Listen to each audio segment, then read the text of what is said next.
Oh shit, we have a guest. Maybe less is more.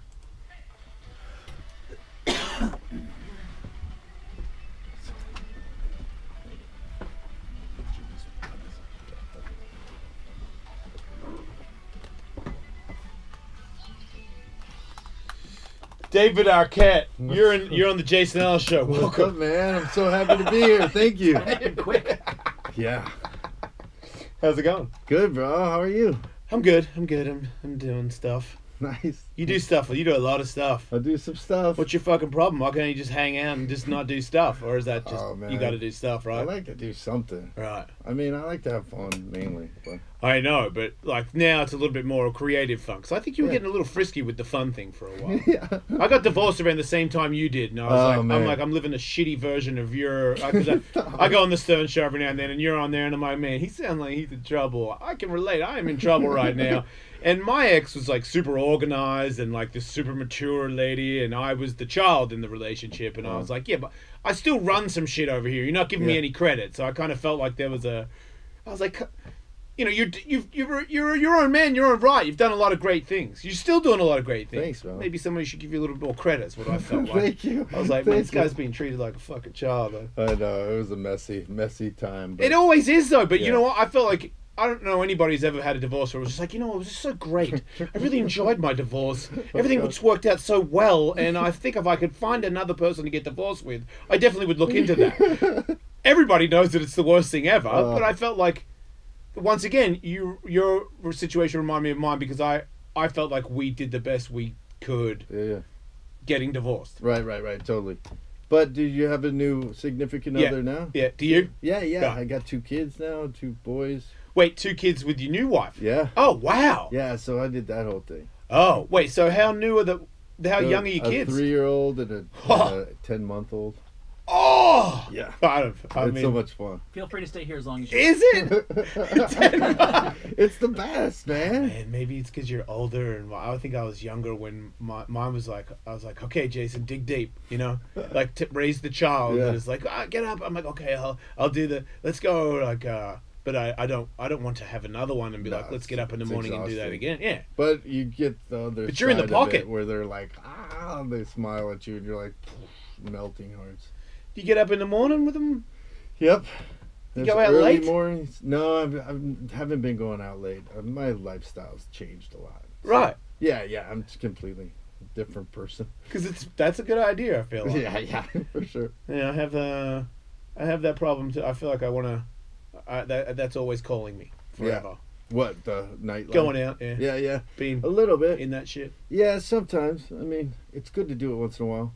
I don't know, balance, the older you get, the more like the balance thing, you're like, oh, I could just, have a drink or 1 or 2 and like never go over that. That's, right. Controlled. That's controlled. Yeah. Well, I mean, I wish I could. not that. I don't know, dude. I want to talk to you about other stuff. Sure, man. Let's do it. I saw a preview, and we've done things on the show about your show. Who we would all be if we were in jail. Okay. So we were always, and we got people that have done a lot of time, and they've called the show and told us what we're pretty sure this is what position you would play in jail, and all of a lot of butt mules. All of them. Oh, no. It's pretty bad for all of us. Yeah. I'm probably dead, or I'm fighting, and everyone's like, "You'll probably be all right, or you'll be dead," and I'm like, "Well, fuck, that's great." I know. I mean, would you have to join like the white supremacists? See, that's what they were telling me. Yeah. That the way you look, that's what you would have to do. And I'm like, man, but I don't really like black people. Like, I don't want to be over in the corner telling the Mexican guy that I don't like him because I like the Mexican guy. I know. It's such a sad state of affairs. It's all Survivor's Guide to Prison is this documentary we have coming out, directed by a guy named Matthew Cook, who's amazing, Oscar-nominated documentary filmmaker for Deliver Us from Evil. And so he directed this, and it's just a look at this prison system. 2 guys wrongly accused, spend decades behind bars, tell their story, and we kind of examine the prison system through their experiences. How did you get pulled into this, and why was it something that you really wanted to actually see through and be involved with? Well, I've been a fan of Matthew's forever, and he's a friend, and I saw an early cut, and me and my wife produced it too. She's really doing the hard work. She's really the producer on it. And we started just sort of, giving our thought what we thought worked, what think needed work, and he really liked it, and it all just sort of gelled and just started working together and bringing other people to get involved, like my sister Patricia and Quincy Jones, and a lot of different people with really strong voices that know that it's a broken system. Of a lot of these celebrities that I saw, every one of these celebrities has had interactions with prison. Well, like friends or just family members, right. Or just knowing the system is broken anyway. Right. I saw a little bit of Busta Rhymes look like he was choking up. Is that like a personal experience or a friend of his that went through some shit? Yeah, it was a friend, a woman he had met who got out of jail after she spent all this time, didn't commit the crime and got out and didn't know how to use a phone, didn't know how to can live in this new time. So, but Danny Trejo's executive producer on it as well, and he had spent time way back. Yeah, I knew that. He's been on here, crime, right? I don't know. I think he admitted it when he was in here. Yeah. He did. But yeah. So he, she's a perfect, he had a great story, but he has family members who had experienced it and gotten out, and just a lot to sort of go through. We like to think of it more of a movement, so we're just trying to raise awareness for this. We're working with Van Jones and Cut 50 to promote a shirt that we did called the Dignity Campaign. That's to get legislation passed so that women have basic human rights in jail, where if they're giving birth in some states they'll have to be in shackles. Wait, while the baby's being born? Yes. They could run with the baby states coming out of their vagina. I know. Yeah, I know. It's crazy. And surely nobody there could get her to the ground while she was running with the baby coming out of her vagina. She'll definitely make it out. They're very slippery. Yeah. There's that too. 80% of the women in jail are mothers. See, that's weird because I watch stupid fucking jail TV shows, and it looks like sometimes they're allowed to have the kid in the jail. Has that ever happened? The visitation, no, area? In there, because what was it? I don't know. It's a strange jail show that I was watching. What was that one? We used to call it Tough Cunts, but I think it had a real name. I know. They did not. They wanted to call it Tough Cunts, but in America they had to change it to Wentworth. Right. In Australia it's called Tough Cunts, straight up. Really? No. You would have watched it for sure, right? It's like Orange is the New Black, but it's more realistic and harsher. Yeah. So that made me... I was like, wait, there's a baby in here? Yeah. How's that? I didn't know that you could do that. Yeah, wow. But there it is, Wentworth. Oh, no kidding. It's a great show. It was based on an old TV show from when I was a little kid. I used to watch when I was with my mum when I was a little kid. So now when they make a different version of it, it's kind of... That's cool. Funny to watch it. It's so weird because I know that we probably have way too many people in prison in America, because why do we have such an enormous prison population? But at the same time, I feel like I could get in my car and drive to a bunch of neighborhoods and just pick people off the street who also deserve to be in jail. So it's always sort of seemed to me like we have way too many people in jail and not enough people in jail. Wow. I don't know. I don't know about I don't know what to say about there's that. There's lots of criminals on the street. Well, it's estimated. And lots of innocent people in jail, it seems like. It's estimated that we just... inadvertently commit 3 felonies a day. Yeah, you said that in the movie. What does that mean? Well, a lot of the stuff that you click I agree on your on the website, and then if you're watching a movie that's on YouTube that isn't got clearance or some kind of thing, you're breaking a huge law there. Apparently. Okay. You can go to but there's all kinds of bullshit that is out there that but we've all done something terrible. I mean, not terrible, but... Oh, I have, for sure. I probably did it yesterday. I might have done it this morning. I'm such an asshole, I can't even tell how many times I fuck up in a day. No. But... Are you being kind to yourself nowadays, though? Nicer? Yeah. You don't beat yourself up so much, right? I still... If I make a big mistake, I'll beat myself up all day, all night. Yeah. I still got issues. I gotta go to therapy and shit, whatever. So everybody does. But what about, I wanted to, you watch all this, and I feel like everyone's so tough, and it's so harsh and so sad, and what you're saying right now is basically, people with power oftentimes will abuse it because they're having a bad day. I mean, I see it everywhere. We're just humans, man. Yeah. You're having a bad day. One time, I'm in this fucking spa. I'll never forget it. It happened last year. I'm in this spa. I'm kind of a fruit, and there's gay dudes in my spa. I mean, that's cool. this guy is like pissed at me, and I'm on my phone, and I turn around, and I'm like, is it okay? Use your fucking phone. I'm like, whoa, man. I'm like, calm down, dude, because there's no need to get like that. And I knew as soon as he said that, I'm bigger than him, and he's ready to go because he's had a really fucking bad day. I have no idea what it is, but I don't have to be a smart person to tell that this guy's having a fucking bad day. There's no way he's like that every day. He wouldn't have a job. Right. He wouldn't have been allowed in here. Like, he's freaking out. So what's to tell you, like an officer who's having a really bad day just throws this fucking bullshit book at somebody because they're giving him attitude and ruins their life, as in their whole life is ruined because this guy's having a bad day. Like, I feel like I've done too. When I'm in a bad mood, you mean someone cuts me off, I'm like, fuck you, man, and I'll cut you off. I did a bad thing. I could, but I don't have any. The only power I have is to cut you off. I'm not a police officer. Right. I can't throw the fake book at you because you told me that I'm a pig and I should suck your dick. Because I feel like every now and then, if a youngster's like, fuck you, pig, and he's like, oh, yeah? Yeah. And you know what? My wife is leaving me. Let's see how fucking funny it is now, motherfucker, because you said suck my dick. And then they do these things that are, like, it seems like putting people in jail for there's a lot of hero cops out there. We're not here to, like, bash I know the that. Cops. The show backs police 100%. Yeah. But I'm still, you're human. Totally, completely. And a lot, we need accountability for patterns. When a cop, like, beats up, like, gets a lot of write-ups and so, right. Like, we just don't want to, like, have those people be cops anymore. Right. It's not the right job for them. Yeah, I agree. They need to find a different thing.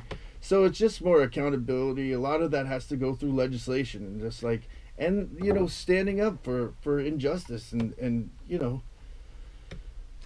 That's dangerous. There's a lot of standing up for injustice is tough. Like you're in the clear and your friend's not, or let me go down with him. That's a dying breed. People that are willing to do that. People are standing up now and talking about it and really raising awareness. And there's a guy named Scott Budnick who's doing incredible work with ARC, which is all geared toward not having people go back to prison. So if they get out, get them jobs, have them a support group. If someone has addiction problems, that they get that taken care of. That they gear them all toward having a productive life, that they're good members of society. I mean, you guys were talking about the rape thing, but in the movie we talk about it. It's like people make jokes about people getting raped in prison, and it's like, oh, don't drop the soap when you go in prison. But this is fucking rape. Like, this is happening, and they're not, like, we don't have enough laws, and, like, there's an element that kind of dehumanizes people that are in prison, that they're not human, like they're terrible, and they're the Innocent Project has estimated, and it's a low estimate, that 40,000 to 100,000 people are in prison wrongly accused, and they think that's a very low number. But I mean, just for those people alone who didn't commit the crime, who aren't going to say take a plea deal because they are innocent, to not, like, make sure that it's a somewhat safe environment for them, that there's, like, laws that protect and that people are accountable for, like, and if you start treating people in jail in prison with more dignity, some respect, give them activities or vocational skills, or, like, try to gear them toward being better people so that when they come out, they have a better chance of surviving. I mean, it's really like there's like a worker shortage right now, and right today in the Washington Post there was an article about hiring ex-cons and just sort of like that this is what we're going to have to do. And now how do we do this in a way that people feel safe, that they feel that we have people come out that are positive members of society. And you think that there is a way for that to happen? Are you seeing it happen? Starts with more dignity, and, like, I think a lot of it's going to have to do with people that have gone through this experience, standing up and having support groups and, like, taking people under their wings. And, we grew up with a kid named, amazing artist named Deffer, who got shot in the head, we just went through some crazy shit with him. And he was, like, the hardcore gangster, but then he got his life together. He started, studying art and really focusing on his art. And now he's, like, you know, a world-class citizen, amazing artist, completely upstanding guy, you know, got his whole life together, and it's possible for people. Yeah, look, I haven't Some seen... people are, you know, damaged, like, really painful, but, you know, even there's therapy, and there's, like, support groups, and there's things we can do. It's just the punishment system that we have now is just not working. So how do we make it so it's a safer environment? It's got to be tough, because you're talking about people that, you know, you're talking about a lot of innocent people, but in prison, make no mistake, there's a lot of people in there that are guilty as well. Yeah. And if you're involved in arresting criminals, it's got to be fucking tough, man. It's got to be scary, and there's lies and anger, and like I said before, we're talking about humans, man. And when you're only human, and I will say only because I'm not that fucking impressed by us, really, because you can poke a guy enough and then he'll be mean, and I feel like jail, like you're saying, to be more encouraging in jail. I mean, if everyone's gonna say fuck you, I'll fucking shank you, fuck you, I'll rape you, I got raped, and you got this mentality all day of kill or be killed, how the fuck do I approach you in a gentle, encouraging way when you're, you know, I mean, your back's up against the wall and you're in jail? Because, I mean, I feel like being bitten a couple of times, there's no trust left. You know what I mean? Like, I don't fucking trust working for this company, and they pay me a lot of money, but they bit me a few times. Right. So I'm wary of it. Yeah. Like, this ain't prison. You know what I mean? Like, so I feel like your human nature, everyone keeps biting me, especially if I'm falsely accused and I'm in jail. I am fucking not trusting anyone. I have had it. Had it. Like, hey man, let me console you. No, dude, you're not consoling me. I'm in jail for nothing. Pretty inconsolable right now. Like, you know what I mean? Like, give me a couple of years to fucking calm down on the ridiculous position I'm in. Yeah. It's got to be tough. It's got to be tough for everybody. Well, with the Sundance Channel, one time I spent 2 days at San Quentin teaching acting to a bunch of prisoners. What do you mean? I shouldn't even call them prisoners. I mean, I don't know what the term is. Like, there's certain things like prisoner, inmate. There's certain things that take away their human status, and then you just see them as a prisoner. You know what I mean? It's, I don't know. We like to call them survivors. Is our story about the Bruce Lisker and Reggie Cole, who we examined in the film, but then talking to these guys and having acting classes, and they were putting together movies within San Quentin. It was totally like you saw them come alive, and they were working together, and it wasn't like this whole cliquey. Like, they really were impassioned, and there's a Shakespeare class that they do in these different prisons, and the people that are part of that. I'm not seeing any white supremacists in this acting class. Dave, was there anybody? Because I just want to see an open-minded, what is it called? White racist guy. You know what I mean? Like, white racist guy. It was like, hey, Dave, like, yeah. I don't know how he feels about other. He had dreads. He's not racist. Everybody knows white guys with dreads are not racist. Well, we did this one thing called animal transformation, where they had to adapt like an animal and then act like it. We have to do this. Andrew, write it down. The show is doing that. And then bring it up to a human form, but still maintain the animal characteristics. And whoa! One of them was. That's what acting's about? Well, that's an improv. I want to do a David Arquette acting class. That sounds fucking awesome. Fun. Sounds like Dr. Moreau. But they got, like, one of them was a bull. There's a white boy. That's a great point. That's a great point. There is a white guy there. And then, so one of them was a bull, and he kind of like got all up in someone's face, and the guards were like, "Stop! You got to stop." Oh, because it's a little aggressive. Well, they just said even the aggression of that, was just confrontational, will then get settled out in the yard. Yeah, like they'll act like they're cool now, and it could not be cool. So, it was kind of intense, like, experience to be like. Witnessing sort of how that goes. But one of these guys told me, I was like, "What happened to you?" He's like, "When I was a kid, he was literally like 8 years old or something. He found a puppy and brought it home, and his mom's boyfriend, like, who was this total dick, took the puppy, threw it against the wall, and killed it. And at that moment, he was like, this world is evil. I'm gonna be the evilest motherfucker of them all, and no one's gonna fuck with me. I'm never gonna be like taken advantage of anymore. And then that was his like attitude toward life. You know, that's what it takes. You surround a kid with that much fucking hate. That's what. Watch out, man. Little kids. Yeah, gotta treat them. Gotta treat them good. And then there's the whole other level of people who are just straight up mentally ill, and it says in the movie, there's a lot of 10 times as many people who are mentally ill in America are in jail as are in like mental health facilities. And to me, that strikes me as a class thing, because if you're, we all knew, if you knew a wealthy family and the kid was all fucked up, that kid got taken care of. That kid's probably not in a jail somewhere. But if you're poor, you're not going to give them the same amount of help. Sooner or later, maybe they will commit the crime. Maybe they won't be falsely accused. They just won't actually be really responsible. Yeah, but I was going to say, they're not all there in prison. Right. Yeah, because we see him on the street all the time. There's two. There's homeless guys, and then there's guys that aren't. He doesn't even know he's homeless. Right. So I'm like, that guy, and I'm not a doctor or a police officer, but I fucking guarantee I'm right.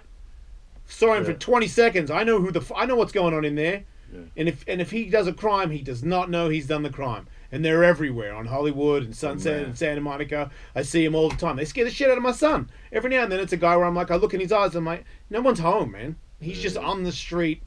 So I don't know how you deal with all that stuff. I don't know either. My daughter's actually right now in Skid Row with her mother, and they're feeding and hanging out with the homeless because somebody needs a wake up call right now. So that's why they're down there. Down at the women's shelter down there? I think so. Yeah, that place is amazing. Yeah. Yeah. So there's all this shit when you do all this and watch this documentary and you look at all these people and hear all these stories and you're David Arquette. Is this like every now and then like a shock to realize how lucky, how fortunate you are? Yeah, I mean, you definitely have to count your blessings in general in life. You know what I mean? The fact that we're not locked up and the odds are against us in that department. But like you talk, mental health and addiction, like certain things can be dealt with in a different way. Of course. And if we did, we'd have a safer world. It's just compassion. It's like just starting the dialogue, making things so, we just change it a little bit, I don't know. But yeah, I feel very fortunate. And the older you get, the kind of more gratitude, hopefully you find. Because when you do, it's sort of, everything's not as like crazy and insane, you get kind of chill a little more. You like a nice meal or piece of fish. Nice good piece of fish will make you so happy. when they sear the skin on the out, that's beautiful. I so know what you're saying. When you realize that there's this thing right now that wasn't that over the top, advanced, and all set up that could bring you so much joy. So I feel like once again I'm starting to feel like I can relate to you, where there's like an unsettling feeling no matter what I do. I can do everything. I'm doing all kinds of stuff. But then when I get older and I feel like, like my son talks to me about something and he'll walk off and I'll be like, it's a fucking moment right there, man. And I'm like, you would never have done that 20 years ago. There's no moment. You know what I mean? Like, I'd be like, those tits are fucking cool. And now I'm going to bone them. I'm not going to think, man, remember that time I just saw those tits and they were all my tits? Like, no, just fuck her. And then find something else to fucking win and hold up above your head. Like, it's getting older makes you, like, I didn't tell myself, you know what, Jason, you should be more considerate. You should appreciate just the moments. Like, it just happened. Savor these tits. Someday these tits won't be here. Yeah, now when I see tits, I'm like, man, you sure you want to show me? I'm pretty old. I love like going to sleep at like 10, like waking up with a nice like rest. There's like something about I slept so good last night. The little things like become so much like I don't know. I like taking my kid to like the beach, just like walking around. See, I like taking my kid to the beach. I don't like taking him to the beach. I like the bit where we're at the beach and we're having fun. Yeah. But I'm like, I'm taking my kid to the beach today. I gotta do it because that's all. Don't take this the wrong way. It's all you guys, like the rest of you out there, that I don't want to take to the beach, and you're all fucking around me the whole time. And you started on leaving the beach. Well then actually being there, pretty nice. Yeah. When me and him are actually playing it at the beach, woo. But then all the other stuff that comes with it is like, fuck the beach. We're all having a great life. Yeah. In here, anyway. We're actually lucky. Yeah. Yeah, we are. We're very lucky. And the documentary, I think it's a really neat angle that you have. It makes the point that it's all of us think, well, those people that are in jail, like anybody could go to jail. There's people who are wrongfully accused, and I'll never forget. I was one lane over from somebody who hit someone fatally with their car at a crosswalk. Right. It was a crime. He ran through the crosswalk, but he didn't wake up that morning thinking he was going to kill somebody. He didn't have a mean bone. I assume he didn't have a mean bone in his body. I don't know what became of that guy. So God. I think about that a lot. You know, we're all guilty. Sometimes you look at your phone for a second. It could happen to you. It could happen to you, and maybe if you understood it as something that could happen to anybody, people you love and yourself, maybe you'd have more empathy for the people that does happen to. Yeah, absolutely. One of the stories in there is a woman who registered her son to go to school at the same in her father's district. Mm-hmm. So the father had a better school district. They registered that they lived with the father, and so her son could go. Yeah. They found out. The school found out. Arrested the mother. Arrested the father. Oh my! You can do that? Yeah, she's both went to jail. No, she was a black lady. She tattooed swastikas on people's asses every morning. She went to jail. Her dad went to jail, and he died in prison. Of what? Like he was just there for a long time? Of old age. I mean, like you know. Wait, years. Sick, but years for that. No, not years, but while he was awaiting trial and everything. Wow. Not right on the. On stuff another, like just throw it. Crazy. Fuck this place. Arquette, fuck it. Throw it in the air. I don't know if you want to talk to our old friend Anthony. He is. Oh yeah. This is the guy. He murdered somebody in jail, but he only murdered him because the guy was gonna butt fuck him and he had to. Oh, we heard about. But he calls in all the time to give us pointers and stuff. Anthony, welcome to the show. You're on with David Arquette. Okay.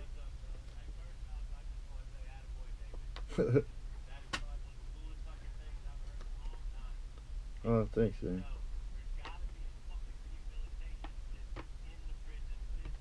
Yeah.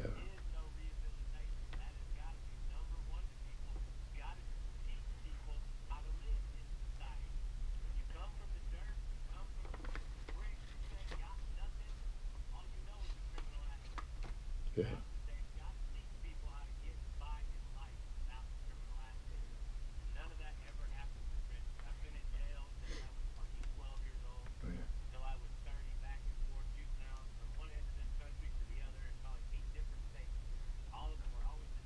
How'd you fix yourself, Anthony?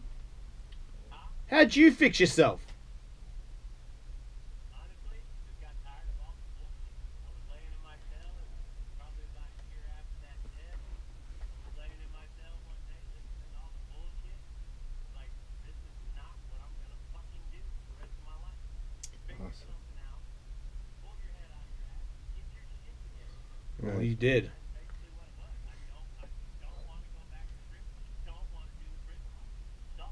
Yeah. Nothing fucking good about it. All you fucking learn is how to hurt people, how to cause hate, discontent. It's not a life. Yeah. Right. And like I said, when you're in there, they don't teach you how to do shit. Yeah, you can get your GED. Hell, some will give you college. Some will give you a trade or something like that.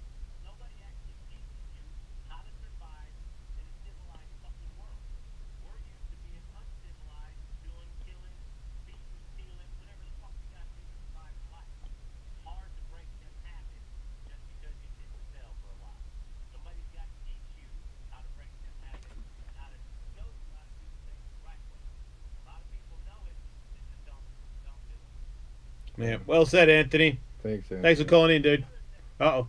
Yep. Aryan Brotherhood, when you join a refugee group in a prison, Yeah. you don't automatically become a racist. The only reason you join them is because you need backup. You cannot survive in a prison system by yourself. Yeah, fair enough, Anthony. I'm just saying, it's a pretty bad look, though. You did still join the Aryan. If I'm over in the corner lifting weights with all my Aryan brothers, it's not it's not the look I'm looking for. That's all I'm saying. Anthony, is there ever like a hodgepodge group, like the Misfits? No. total letdown from me and David right there. No. I know, but what if like I'm white and Jewish? Is that? Oh, you're fucked. Doesn't that like? You got to leave that last bit out for sure. Don't tell him you're Jewish. That's not a very powerful Thanks, thing. Anthony. Yeah, isn't there like a Jewish gang of dudes all hanging out with like the beanie on lifting weights? Probably depends what country. Come on, man. Like, you can't. Everybody's here. You can lift weights and get jacked. Stand in the corner and be like, "What's up? Got some drugs." That's the deal, right? That's how you survive. May we never find out. We're not gonna, because I know what I am. Like a pussy. A butt mule. I'd be like, I'm dead. Give me the drugs. I'll put it up my butt. Oh, David, thanks for being on the show. Hey, thanks for having me. I really always wanted to meet you. It's an Really? honor. Hell yeah, man. I You're the always wanted to best, meet you. bro. I asked you to be on the Appreciate show it. like 100 times. Really? I've asked always too. asked. Oh man, I didn't even know you were in L.A. Your studio was here. I Yeah. thought it was, You live in LA, right? Yeah, yeah. You should come on the show all the time. I'll come out. I'd love to come back. All right. Awesome. And keep us put. When is this actually? When can I actually see all of it? It's in theaters on the 23rd, 23rd. of February, but Okay. then it'll be on video on demand, and then it goes to Netflix. And then it's on. Oh, it's going to Netflix. Yeah. That's awesome. Yeah. Survivor's Guide to Prison. That's gotta Everybody, feel check really it good. out. You know people are going to see it. Yeah, absolutely. Great. Congratulations. Thanks, you Dave. guys. We'll be back, everybody.